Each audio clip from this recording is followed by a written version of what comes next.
एक UFO rabbit planet से बहुत तेज रफ्तार से उड़ते हुए आ रही थी। वो सीधा पृथ्वी के एटमॉस्फेयर में घुस गई। यूएफओ के अंदर थे एक औरत, एक आदमी और एक छोटा बच्चा, और वो बच्चा और कोई नहीं, राइस्टार खुद था।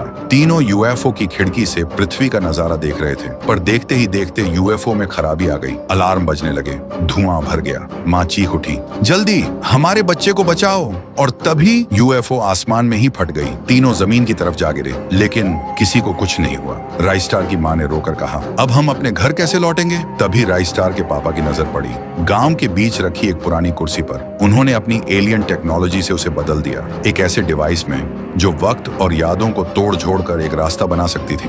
पर उन्हें यकीन नहीं था कि इस कुर्सी से वापस अपने प्लेनेट जाना सेफ होगा या नहीं। इसलिए उन्होंने फैसला किया अपने बेटे को पृथ्वी पर ही छोड़ देंगे, लेकिन उससे पहले उसके दिमाग से सारी यादें मिटा दी। उसका पास्ट, उसकी असली पहचान, सब कुछ डिलीट कर दिया। और फिर माँ बाप उस कुर्सी पर बैठे और पल भर में गायब हो गए। लेकिन खिड़की के पीछे खड़े दादाजी ने सब कुछ अपनी आंखों से देखा। वो पल भर के लिए हक्का बक्का रह गए, लेकिन अगले ही पल उन्हें समझ आ गया, ये बच्चा अब उनका है और इसे दुनिया से बचाना होगा। फिर दादाजी ने राइस्टार को अपने कमरे में ले आए, लेकिन जब गांव वालों को असली बात का पता चला तो सब भड़क गए। सब चिल्लाने लगे, तुम इस अजीब और अलग दिखने वाले प्राणी को अपने घर में कैसे रख सकते हो? इससे पूरे गांव को खतरा हो सकता है। दादाजी रोते हुए बोले, ये कोई अजीब प्राणी नहीं है, ये मेरा पोता है और ये हमेशा मेरे साथ ही रहेगा। अगर कभी इसने गांव को कोई दिक्कत दी तो मैं खुद इसे यहाँ से ले जाऊंगा। ये सब देखकर राइस्टार के दिल में तूफान उठा और उसे सब कुछ समझ आ गया। तभी आसमान में एक यूएफओ उड़ता हुआ दिखाई देता है। वो सीधा चौक के ऊपर रुकता है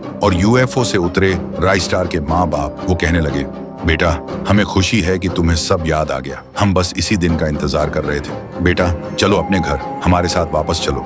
राइस्टार सुनते ही खुश हो गया, लेकिन वो आंसुओं के साथ बोला, मैं आप लोगों का बेटा हो सकता हूँ, पर मेरे लिए मेरे दादाजी ही मेरा घर है। उन्होंने मुझे प्यार दिया, बड़ा किया, मैं उन्हें कभी नहीं छोड़ूंगा। मैं अगर चला जाऊंगा तो वो अकेले हो जाएंगे और मेरे बिना उनका और कोई नहीं है। कुछ देर तक माँ बाप चुप रहे, फिर धीरे से यूएफओ में वापस चढ़ गए और वो पृथ्वी से चले गए। राइस्टार रो पड़ा। तभी पीछे से आवाज आई, बेटा। राइस्टार मुड़कर देखता है, दादाजी खड़े थे।